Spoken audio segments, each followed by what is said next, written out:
جب چائنا میں یہ وائرس آیا تو اس وقت ہمارے بہت سارے لوگوں کی یہ باتیں آ رہی تھی سامنے، اب صاحب ڈرامہ ہے صاحب. میں نے کہا آپ کو کیسے پتا چلا ڈرامہ ہے؟ کہہ رہے ہیں وہ فلاں نے بھی کہا ڈرامہ. میں نے کہا ہو سکتا ہے وہ بندہ خود ہی ڈرامہ ہو بہت بڑا، آپ کو کیا پتا چلا کہ وہ بندہ ڈرامہ نہیں ہے، وہ صحیح کہہ رہا ہے. اب ایسا ہی، اب ویسا ہی. پھر جب یقین ہو گیا نہیں بھی چائنا میں تو وائرس پھیلا ہوا، تو واقعی بڑی خرابی پھیل رہی ہے. تو پھر ہمارے یہاں یہ خبریں آنا شروع ہو گئی. ہم چونکہ وضو کرتے ہیں، ناک میں پانی ڈالتے ہیں، ہمارے یہاں تو وائرس آ ہی نہیں سکتا. اور یہ وائرس جو ہے نا، اور یہ صرف چائنا کے جو ہے نا وہ چائنا تک ہی محدود ہے اور کہیں بھی دنیا میں نہیں جا سکتا، اور اتنا تیزی سے پھیل نہیں رہا جتنا میڈیا پروپیگنڈا کر رہا ہے. آپ کو کیسے پتا چلا میڈیا پروپیگنڈا کر رہا ہے؟ بس ویسے ہی پتا چل گیا ان کو بیٹھے بیٹھے. وہ ممانی کا فون آیا تھا امریکہ سے، وہ کہنی تھی یہ میڈیا کا پروپیگنڈا ہے. فلاں ماموں کا فون آیا تھا. تو کوئی تحقیق نہیں ہوتی. پھر بعد میں لوگوں نے مانا نہیں بھائی یہ تو خطرناک طریقے سے پھیل گیا ہے، دنیا میں پھیل گیا ہے، دنیا کو خطرہ بن گیا ہے اس سے. پھر تیسری رپورٹ یہ سامنے آئی اور اس پہ یوٹیوب پہ چینل پہ لوگوں کے میسج بھی آئے اور چینل بھی کہ بھائی یہ امریکہ نے بیٹھ کے یہ بنایا ہے. اچھا شروع میں یہ بات بھی آئی تھی کہ یہ امریکہ نے وائرس ایجاد کیا ہے اور یہ پوری دنیا میں پھیلا رہا ہے اور اس کا مقصد ہے چائنا کی معیشت کو دبانا. اب جب امریکہ میں یہ اتنا تیزی سے پھیل گیا، وہی مرنا شروع ہو گئے، تو یہ رپورٹ بھی مارکیٹ سے شارٹ ہو گئی. وہ لوگ خود ہی غائب ہو گئے مارکیٹ سے کہ یار اگر امریکہ نے پھیلایا تو خود اپنے لیے پھیلایا ہوگا، اس نے اپنے آپ کو برباد کرنے کے لیے پھیلایا ہوگا. بعض لوگ یہ کہہ رہے ہیں کہ امریکہ نے پھیلایا تو ہے لیکن اس کو یہ نہیں پتا تھا کہ یہ ہمارے ملک میں بھی آ جائے گا. عجیب بات ہے، ایک ملک کی اتنی ریسرچ تو ہو کہ وائرس کو بنایا کیسے جاتا ہے، پھیلایا کیسے جا رہا ہے، لیکن اس کو یہ نہ پتا ہو کہ یہ میرے ملک میں بھی آ جائے گا. یہ کوئی کامن سینس کی باتیں ہیں؟ تو یہ کیا ہے کہ یہ کیوں نہیں مان لیتے بھائی یہ قدرتی وبا ہے؟ یہ ضروری ہے کہ ہر چیز کسی نے پیدا ہی کی ہو، کسی نے بنائی ہو، کسی نے سازش کی ہو. ٹھیک ہے میں مانتا ہوں اس بات کا امکان ہے کہ کسی ملک نے یہ وائرس بنایا ہو، لیکن امکان تو ایک تھیوری ہوتی ہے نا، وہ ریسرچ تھوڑی ہوتی ہے، ریسرچ تھوڑی ہے اس پر. کیا یہ ممکن نہیں ہے کہ قدرت کی نے انتقام لیا ہو انسانوں سے، قدرت نے انسانوں کو ڈرایا ہو؟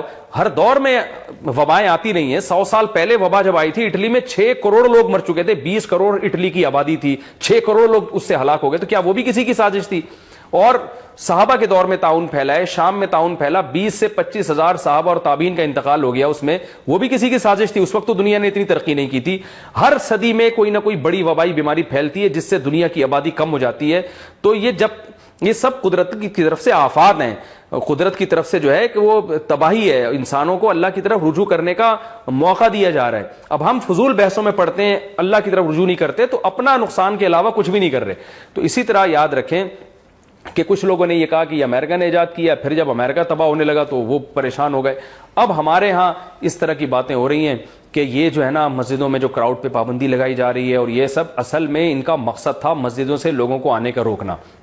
یہ پلان اے ہے، اور اب پلان بی پر یہ عمل کریں گے. اب مسجد سے روک کے آہستہ آہستہ علماء پہ پابندی لگائیں گے. تو یہ سب آپ کے اپنی تھیوریز ہیں، اپنے نظریات ہیں. مسجدوں پہ پابندی نہیں لگی، پابندیاں ایئرپورٹ پہ پابندی لگنا تو اربوں ڈالر کا جہازوں کی کمپنیوں کا نقصان ہو رہا ہے، تباہ ہو رہی ہیں جہازوں کی کمپنیاں. تو بات کبھی جب زبان سے نکالیں اللہ کا واسطہ کئی دفعہ سوچا کریں میں کیا کہہ رہا ہوں. قرآن میں اللہ کا ارشاد ہے ان السمع والبصر والفؤاد کل اولئک کان عنہ مسئولا. آنکھ سے زبان سے کان سے سوال ہوگا قیامت کے دن.